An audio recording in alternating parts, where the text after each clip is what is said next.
Si te gustan estos videos y querés apoyar el canal, te invito a que te suscribas, dejes un comentario o un me gusta. Suscribirte y un like no cuesta más que 2 clics. Muchas gracias por tu apoyo. Antonio. Se habló mucho en esta brutal campaña del miedo que se le hizo a Javier Milei. Entre otras cosas, uno de los miedos que más se quiso generar, aparte de la democracia esté en riesgo, no tiene estructura, no tiene gobernadores, no tiene estructura en el Congreso. Y a vos te toca precisamente el papel del Congreso. ¿Cómo imaginás un espacio de Javier Milei dentro del Congreso? Porque además, escuchándolo a Javier Milei en todas las entrevistas previas, no sé si el 10, pero el 11 van a entrar una cantidad de proyectos centrales que hay que debatir y aprobar en el Congreso. Bueno, Javier había hablado, sí, sobre las sesiones extraordinarias, que creo que merece la Argentina y necesita la Argentina con urgencia. Primero te diría que toda gran travesía empieza por el primer paso. Me parece muy saludable el hecho que después de tantas décadas no haya una tercera fuerza, con lo cual eso me parece sano. Después hay gente que te pregunta cómo van a hacer si no gobiernan con mayoría en el Congreso. Y generalmente hay una presión muy específica con eso. Parecería como que si solamente se puede gobernar tipo Rosas con la suma del poder público, que termina en las mazorcas y en las tiranías. Entonces me parece que algo que está pensado en la Constitución Nacional también es justamente esos balances y esos contralores de minorías y negociaciones. Me parece saludable. Ahora, ese primer paso ha sido una zancada fenomenal. Casi 40 diputados, 8 senadores. Me parece algo que, bueno, es inédito en la política mundial. Yo digo, a mis amigos le he dicho, con mis 56 años, siento que es como la última oportunidad que tengo para ver a una Argentina decente y próspera. Y tengo el privilegio de estar en cierta manera en la cocina y apretando botones, de manera, te imaginas, con el espíritu y la responsabilidad que me tomo esto. Dicho esto, veo que también con la fractura virtual que ha tenido Juntos por el Cambio, que se sabía, hoy estaba corsetado, había mucha efervescencia ahí, dónde se iba a ubicar cada uno, creo que van a apoyar, de hecho lo han hecho, con una nobleza muy grande. La incondicionalidad es fuera de lo común en la política, nos ayudaron a fiscalizar, con lo cual yo les agradecí personalmente, estuvieron en el búnker ahí, Ritondo, Petri, Lombardi y demás, les agradecí personalmente. Y esta incondicionalidad de no estar negociando cargos y todo, le da el oxígeno a Javier, incluso en declaraciones recientes han dicho, el Poder Ejecutivo lo define Javier. Lo cual a mí, a título personal, me parece que hay mucha gente valiosa como para integrar. Por supuesto no depende de mí, pero creo que es gente valiosa porque converge en el tema que está pidiendo el electorado hoy, que es bajar el gasto de la política, que todos los días que viene un laburante que tiene 3 laburos, se toma 14 colectivos, llega a su casa, está el Estado esperándolo en la entrada para robarle el 70% de lo que hizo.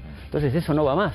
Y hay que descomprimir el peso de la política que hay en el sector privado, que es fenomenal, para que después eso florezca y pueda recibir el capital humano que hoy está totalmente desperdiciado en los planes sociales y más. Pero primero tenés que seguir un criterio de secuencialidad, como dice Javier, por las restricciones que hay de estar en el 5.º subsuelo del infierno. Ahora, en última instancia, en el mapa del Congreso, yo veo al político tradicional, medio borderline ahí, dejando de lado el kirchnerismo y la izquierda, que siempre estaban parados en el divague total. Ese político, si tiene una lectura, sabe que la opinión pública, las ideas, te llevan puesta a la política. Si querés mantenerte en la ola política, tenés que leer eso, con lo cual yo lo veo que también se va a integrar en cosas de la reforma. Yo creo que van a entrar, por lo que dijo Javier Milei, reforma laboral, reforma tributaria, sí, señor, sin duda, bueno, y después tener la reforma monetaria. Ahora, son reformas que requieren mucho apoyo legislativo para ser aprobadas. ¿Con quién crees que vas a contar? Bueno, con este grupo de gente que creo, no he hecho la cuenta y las matemáticas y el Excel, porque no se puede saber, y esto de hablar también de qué bloque van a integrar, no me suena muy democrático. Yo creo que cada uno es fiel a sí mismo, y esto de hablar, votar en bloque, estas cosas, la verdad que no me resulta mucho, pero yo creo que el factor común, el punto común de saber que hay que bajar el gasto de la política, que hay que bajar impuestos, que hay que modernizar el sistema laboral, que hoy justamente las mal llamadas conquistas sociales es en perjuicio de los trabajadores, porque en realidad si creemos que, esto es lo que no entiende la izquierda, si creemos que el trabajo es un factor escaso, no sobrante, tenemos todo por hacer, somos imperfectos. De manera que, ¿cómo puede ser el tema de desempleo? En un mercado libre no tendría que haber desempleo. Las conquistas sociales, los salarios mínimos son los que crean el desempleo. Te doy un ejemplo.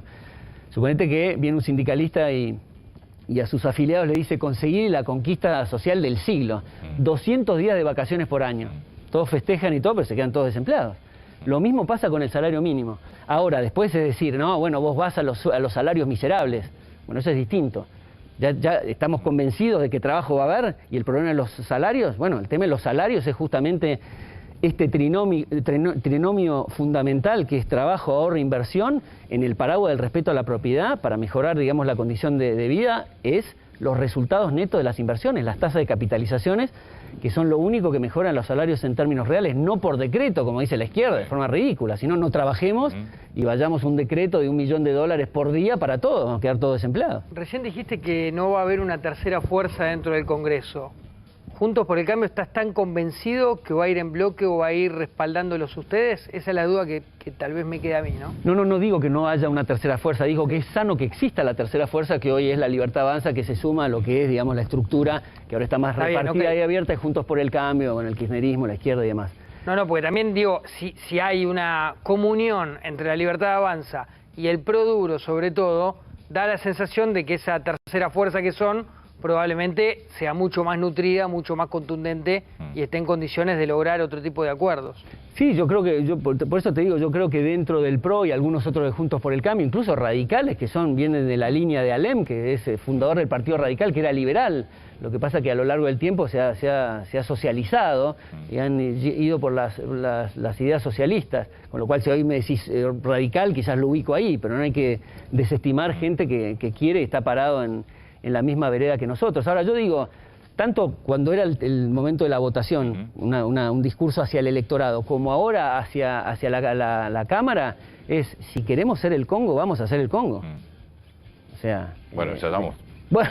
Bueno, estamos... El rumbo lo tenemos. Inflación más. Por eso, bueno. le ganamos, yo siempre digo... El rumbo lo tenemos, es cuestión de tiempo. Totalmente, por eso dice Javier, y aparte lo veo un tipo con el drive que tiene, la convicción y demás, que no es un tipo que se ande con chiquitas, va a ir con todo y sabe que en definitiva esas convicciones hay que aplicarlas, y el tema de los 100 días y él plantea 6 meses de ajuste, además sin shock. O sea, con shock, cero gradualismo. Ahora, mucho de eso tiene que pasar por el Congreso. Sí. Bueno. ¿Crees que lo van a poder aprobar? Yo creo que sí, si le da la debida lectura el Congreso tiene que ser así, sí, definitivamente tiene que ser así. Hay cosas que tienen que pasar por el Congreso, pero yo aspiro a que el político ha leído lo que quiere el electorado. Y si no, el tema de la batalla cultural, para mí, o sea, todo lo que vemos acá es producto de alguna idea que en algún momento fue ridiculizada, como también fue ridiculizada las ideas de Javier muy al principio. Después pasan a, como dice John Stuart Mill, todas las ideas pasan por 3 estadios. Sí. La ridiculización, la discusión y la adopción. Entonces, en ese proceso yo creo que se ha dado a una velocidad meteórica, y yo creo que la política lo tiene que absorber, si no la opinión pública se lo lleva por delante. Martí, cuando uno analiza negociaciones que se han hecho en el Congreso en los últimos años, es muy habitual el toma y daca. Y no estoy hablando acá en lo más mínimo de nada corrupto, pero el diputado que te dice, yo te voto, pero aprobame tal cosa para mi distrito.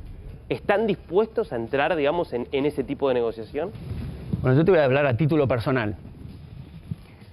Creo que es hablar medio en abstracto la cuestión, ¿no? Pero suponete que me digas, bueno, la reforma laboral te la apruebo, pero vos después votame una supuesta ley de alquileres. Y la verdad no me metí en la política para eso. Todo lo que sea contra, venimos a sacarle el yunque que tiene el sector privado en la espalda, que es producto de tener mucho Estado. Entonces seguir con este chiquitaje o cambiar, ley de alquileres, se juntan con la fortuna que es de los cientos de miles de millones de pesos cada sesión para reformar algún detalle de la ley de alquileres. Me parece una cosa insólita, hay que derogarla. De hecho, la mayor parte de las leyes en los últimos 40 años han sido en contra de la vida, la libertad y la propiedad y la igualdad ante la ley. Casi todos, cuando no se han juntado para votar el día del malambo, el día de la sandía, estos disparates, cuando hay gente en la avenida Entre Ríos comiendo la basura. Si yo te preguntara, de hecho te lo voy a preguntar, dame tus, no te voy a decir 10, tus 5 prioridades en el Congreso. Bueno, yo tenía como una agenda mental de si ganaba Massa o si ganaba Javier. En definitiva, si ganaba Javier, la prioridad es esta reforma, la otra es aguantar los disparates de Massa desde el Congreso, y eventualmente tenía toda una lista de proyectos para derogar leyes. En este caso es la baja del gasto del Estado, como dice Javier, la baja del gasto de la política, que es donde roba la política. Porque Javier subraya desde hace mucho que no se tocan partidas sociales, porque reconoce... Eso lo dijo ayer otra vez, claro, un ajuste que no va en la gente. Reconoce que el tema de la secuencialidad es importantísimo en el contexto que hay restricciones de estar en el quinto subsuelo del infierno. Hoy no podés castigar a las víctimas, tenés que ir al victimario, que es el Estado. Entonces, bajar el gasto del Estado con el tema de la obra pública, te habrá dicho también, la transferencia discrecional a provincias, el tema de subsidios, empresas estatales, que es una contradicción en términos empresa estatal. Una empresa se constituye, nosotros, Antonio, ponemos una empresa y es con fondos nuestros que nos ha costado mucho conseguir y lo sometemos al rigor del mercado y lo arriesgamos. Estos tipos juegan a ser empresarios con fondos de otros y encima usan resortes políticos para limpiar a la competencia, acaso que te viene enseguida a la mente Aerolíneas Argentinas. Le sacan podés saber, le sacan las mangas a las competencias, después le sacan las rutas más rentables y se quedan monopólicos. Y encima dan pérdida. Y lo tiene que pagar un tipo que en su perra vida se subió a un avión. Y el tema también de las jubilaciones de privilegio, sin tocar derechos adquiridos, creo que es una cosa pornográfica el tema de las jubilaciones de privilegio y también hay que plantearlo. El tema de Aerolíneas Argentinas también fue claro, Milei se le entrega a los empleados. Sí. Después habló de privatización de YPF. Sí. Me imagino que pues habrá otra cantidad de empresas públicas que están en el mismo camino. Todo eso tiene que ir vía Congreso. Sí. ¿Se aprueba o no se aprueba? ¿Qué crees? No tengo la bola de cristal, pero yo creo que sí, y todo depende de vuelta de la batalla cultural en el momento que sea, en los tiempos que sea. A la Argentina le urge esta cuestión y de vuelta es que se comprende y la gente lo siente. Antes yo creo que la inercia que ha metido Javier en la batalla cultural ha sido tan fenomenal que la gente generalmente decía, bueno, el Estado debería de controlar, y el Estado, y se da cuenta que todo lo que le pide al Estado, por lo pronto no pone recursos propios el político, viene y te lo saca a vos. Y después son restrictivas a tu propia libertad. Entonces, por eso en todas las discusiones, me parece, incluso las que podemos tener un asado con amigos y demás, cuando se empieza a hablar de política, que generalmente es un tema efervescente, sí, se gasta menos saliva y menos coronarias y se pregunta, ¿dónde estás parado en cuanto a para qué querés Estado? Esa es la pregunta clave. Y ahí te das cuenta de qué perspectiva habla. Yo creo que el Estado es para proteger los derechos individuales e impartir justicia. Nada más. El concepto de no victim, no crime, donde no hay una víctima, no hay un crimen, sí, que es donde tiene que intervenir el Estado, no tiene razón de ser. Entonces, que tenga una empresa estatal es una locura total. Yo creo que incluso en el Poder Legislativo, el legislador se ha metido en la cabeza el paradigma de que tiene que regular, controlar y grabar cada paso del ciudadano, cuando en realidad lo que decía justamente a propósito de Alem es el mejor gobierno es el que gobierna lo menos posible. Es cierto que venís en un país donde vos tenés buena parte de la clase política convencida de eso. Que está en el Congreso. Grandísima pero parte. Convencida, mi pregunta siempre es la siguiente, ¿es convencida, es decir, por convicciones o por intereses? Bueno, habrá que ver. Pero me parece que hay de los dos. Y digo, en cualquier caso hay muchos que están en el Congreso que van a defender eso. Digo, ahí va a haber un trabajo que ustedes van a tener que hacer para conseguir votos. Seguramente. Pero vos viste cómo en tan poco tiempo han cambiado el discurso. Que gente que era de naturaleza más tendiente al socialismo, al estatismo, a regular, a intervenir, empieza a hablar de bajar el gasto del Estado, bajar impuestos. Incluso lo han hecho en tiempos electoralistas, con lo cual te da también el termómetro de decir, el político sabe... Para que quede claro, porque mucha gente se lo pregunta, sobre todo los que no lo votaron, en caso de que esas leyes que buscan sacar adelante, no salgan o no logren la aprobación, ¿qué pasa? ¿Puede haber un poder de decir vamos igual? Porque hay mucha gente que plantea que vienen a sortear o a surfear el Congreso en caso de que no se apruebe, que Milei puede directamente avanzar con una serie de decisiones. ¿Decisiones vos decís de UNU y esas cosas? No, perdóname. Privatización. Con nosotros, Sí. plebiscito. Sí. Claro. Lo ha planteado, es verdad. Claro, Lo ha claro. planteado. Eso es un tema también que transmite al Congreso dónde está parada la gente, en definitiva a quienes representamos. Pero siempre a través de canales constitucionales y respetando justamente el sistema, que a Milei le han dicho que es antisistema. Antisistema es lo que vimos ahora. Javier justamente viene a proponer volver a la Constitución. Imagínate cuán lejos estamos de la Constitución para que digan que es antisistema. Berti, ¿a quién quisieras como presidente de la Cámara de Diputados? No sé, particularmente no Se habla de lo he pensado. se habla de Randazzo. Sí, por el tema de la sensibilidad de la línea del poder, ¿no? Se habló de la negociación que tenés que tener. Se habló de Berti también. Se habló de Berti también. Nunca lo escuché eso. Bueno, Lo estás escuchando ahora. no, ahora últimamente está sonando más los Randazzo y Ritondo. Ritondo y Randazzo, por ejemplo. Más allá de la presidencia del bloque, digo la presidencia de la Cámara. Yo creo que lo que resuelva Javier con la gente que lo asesora eventualmente y el criterio que quiera tomar va a estar bien, y la verdad que todo lo que hizo hasta acá fue bastante bien, así que creo que va a ser un buen criterio para proceder. Vos planteaste antes que una de tus prioridades también era la idea de derogar leyes. Ley de alquileres lo dijo el propio Milei. ¿Qué otras leyes crees que habría que derogar? Y bueno, tengo una lista ahí en la computadora que es infernal, pero de la parte del asunto comercial, de la ley de alquileres, ley de góndolas, todo lo que traba al sector comercial. Si te fijas, te doy un ejemplo de la ley de alquileres, que ese es el concepto que ilustra creo que todas las leyes que hay. Son dos personas que se ponen de acuerdo en un contrato libre y voluntario, como el espíritu de Beres Alfield, que decía, bueno, lo que rija el contrato de las partes, eso es ley. Pero viene el Estado, cuando se ponen de acuerdo, viene el Estado y dice, no, eso es injusto, tengo que intervenir yo, y empieza a regularlo. Y se empieza ahora a considerar, no modifiquemos 3 años, y es una maraña fenomenal donde está pagando el contribuyente lo que sale esa sesión para un disparate. Hay que derogarlo, o sea, no te metas donde hay acuerdos libres y voluntarios, o sea, solamente tiene que intervenir el gobierno cuando hay lesión de derechos. El planteo es, vos inquilino, vos propietario, ustedes negocian libremente si es a 5 años, a 1 año, a 6 meses, a lo que fuere. Y de hecho lo están haciendo ahora, donde conectás y hay acuerdos, es donde hoy no se respeta la ley para nada. Exacto, donde hay confianza entre el inquilino y el propietario, y le dice, che, loco, esto es un chiste, estas cosas no te convienen a vos, sé que si las tenés que hacer me vas a trasladar el precio a mí, etcétera. Tenemos confianza, y por ahí hay gente que ya venía alquilando de antes, ¿viste? No le da bolilla a la ley y van por la suya, como como debería ser. Y todavía no ha pedido disculpas, bueno, los Lipovetsky, la gente que fue artífice de esto, Gervasio Muñoz, que sigue apareciendo por todos lados con el tema de inquilinos agrupados. Tiene un interés particular de un lado. El problema son los Sí, alquiladores. y hasta incluso me parece que también tiene una agenda ideológica. Es probable. Hay muchos proyectos que tienen que ver con lo ideológico, sin duda. ¿Qué otra cosa derogarías? Digo, proyectos que te cambien realmente la vida diaria que hayas visto.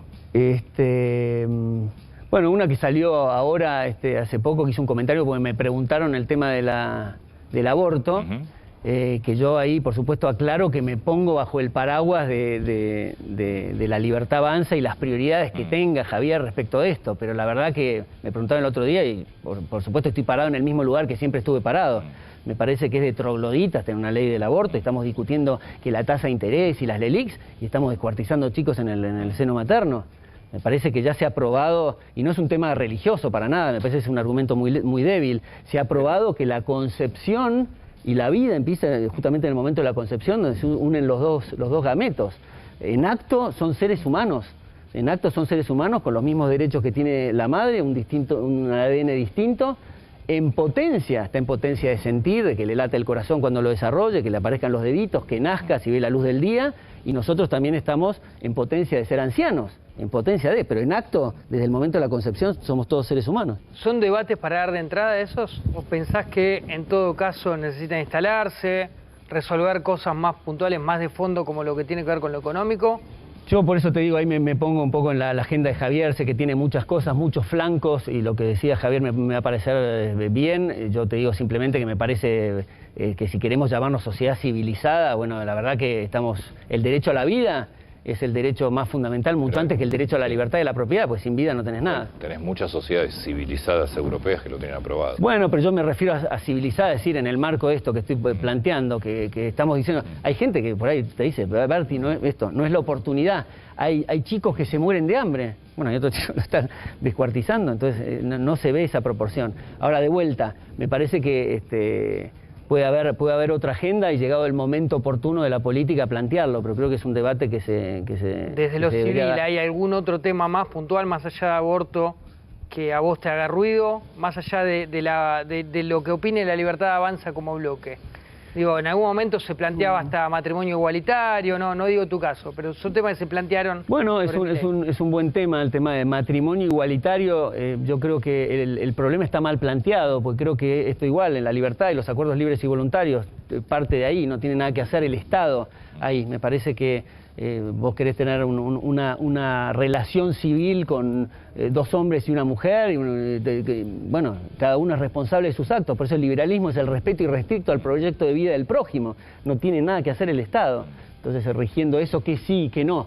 Todo lo público no tiene solución, en definitiva. Vamos al tema de la ESI. Viste que tenés, sí. Los izquierdistas lo usan también para el adoctrinamiento y hemos visto barbaridades en las escuelas y en los colegios de estas imposiciones. Hay gente que te dice, bueno, no, pero mi hijo aprende. No tiene solución, porque hay gente que quiere la ESI y hay gente que no. Entonces la cuestión es no tomar el poder para pasar a una instancia de conservadores, como los conservadores proponen, decir, no, la ESI no, hay que sacarla, hay que ir a los contenidos de familia. Bueno, ese es una escala de valores personales. Como liberal vos tenés que decir... No hay que hablar de ese tema. Por eso digo que la parte pública, del sector público, del Estado, todo lo que venga del Estado, no tiene solución. Decide un burócrata generalmente por las mayorías, pero lo ideal sería que sea algo privado, porque vos lo llevas a un chico al colegio que tiene esos contenidos y no te gusta, los llevas a otro. O sea, que cada colegio, por ejemplo, pueda decidir qué tipo de contenido... Claro, la primera etapa, me parece a mí, de reforma en la parte de primera generación, porque cuando se ha hablado incluso en el tema de educación de los vouchers, Javier tuvo la generosidad intelectual y política de pensar la Argentina de acá a 35 años. Y la educación de los vouchers es de tercera generación, o sea, ni siquiera lo va a haber una futura reelección de Javier. Pero claro, los operadores lo han llevado a la instancia de ahora y los vouchers y todo lo que has comentado vos de la campaña de miedo, incluido eso que se va a privatizar la educación y vas a tener que pagar por tu educación. Hoy la instancia es justamente desregular la burocracia fenomenal que tienen las instituciones y desregular los contenidos. Que eso me parece algo saludable. Me imagino que sí, pero ¿estás contento con tu decisión? ¿De meterme en la política? Bueno, fue un proceso que vengo hablando con Javier desde 2001, así que lo he digerido bastante. Tiene sus costos personales en muchos aspectos, pero la verdad que hay dos cosas que me movieron a dar ese paso. Primero es no victimizarse en lo personal. La verdad que el tipo que está victimizado ahora es el tipo que no puede comer, que come la basura. Nadie te obliga, no te puedes victimizar porque nadie te obliga a nada. No, ya sé, pero digamos, poniendo en eso uno dice, bueno, los costos personales, pucha, hay gente que estaba en una situación mucho más límite y necesita este cambio que yo veo que ha sido fenomenal, de una persona que es mi amiga, que comparto, me cuesta encontrar cosas que estén en desacuerdo con Javier, y es lo que en mi casa, con mi abuelo y papá, he mamado estas ideas. Cuando yo lo escuchaba por televisión al principio, antes que salga la política, lo llamaba papá y le digo, hijo, ¿estás escuchando a ese tipo? Y eran todos goles. Tiene esta respuesta, digamos, de la gente, después del electorado y demás, y me convoca a esto, a ayudar, que necesita gente más afín a sus ideas. Y en lo personal, fundamentalmente, me parece un tipo con convicciones y valores personales fundamentales para cualquier cosa que emprendas, pero en la política mucho más, que no es algo común, y cómo le decir que no. ¿Desde cuándo lo conoces exactamente? Digo, ¿cómo es la relación? ¿Cómo llegaste a él, más allá del rol de tu padre? A través un poco de papá. Me acuerdo que cuando pasaban estas cosas, cuando recién tomaba protagonismo en la televisión, papá me dijo, sí, lo conocí, nos juntamos en La Biela, me regaló un libro y demás. Y empecé a conectarme con él por mensaje de Twitter, que me habrá contestado de todas las cosas que tiene, porque era Venegas Lynch. Sí. Y después pasamos al WhatsApp, a vernos seguidos, se mudó cerca de casa, me iba en bicicleta a almorzar con él, charlas. Es una persona increíblemente humilde, generosa, y una persona súper cerebral también, que generalmente en toda esta previa incursión en la política de él, que le sacan cosas de antes y que se ponía loco y demás, que era, claro, el formato de Intratables, que te imaginas una pelea de perros, donde tenés 8 panelistas que han tendencia por ahí a la izquierda y invitás a 8 personas más. El que no subsistía ahí era porque si vos te quedas callado no aparecías ni en un plano. Y después pudo elegir con quién hablar y se mostró el verdadero Javier, que me parece que es la mejor versión de él. Y es un tipo súper cerebral. Incluso yo he participado en mesas de economistas donde él es materia de él, escuchar atentamente y cambiar de opinión frente a otra cosa donde ve que el camino, en el caso de Emilio Campo, que tenía un modelo de dolarización, que el proyecto es la elección libre de monedas, la dolarización es el tránsito en esa dirección, y tomó cosas de la experiencia de 4 años de Emilio Campo que viene viendo con Ecuador, El Salvador y demás, y escribió un libro muy interesante que le llevó 2 años estudiarlo. Y ni te digo cuando son temas que no son de economía.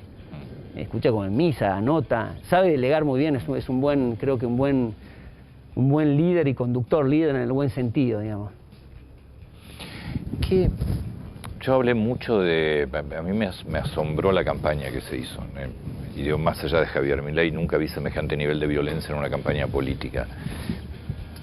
¿Qué hablaban entre ustedes cuando...? Porque yo más de una vez digo, che, decí que no tenía hijos Javier Milei, porque las barbaridades que se han dicho, si vos tenés familia, tenés padres, digo, ¿nunca se te ocurrió decir, hasta acá llegué?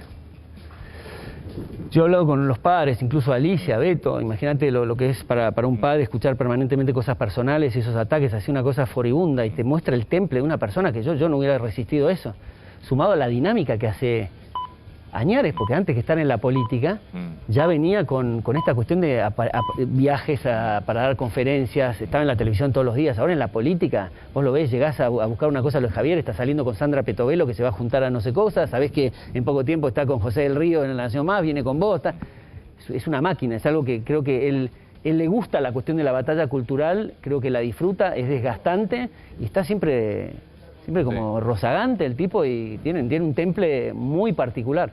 Entonces yo le doy esas 3 cosas.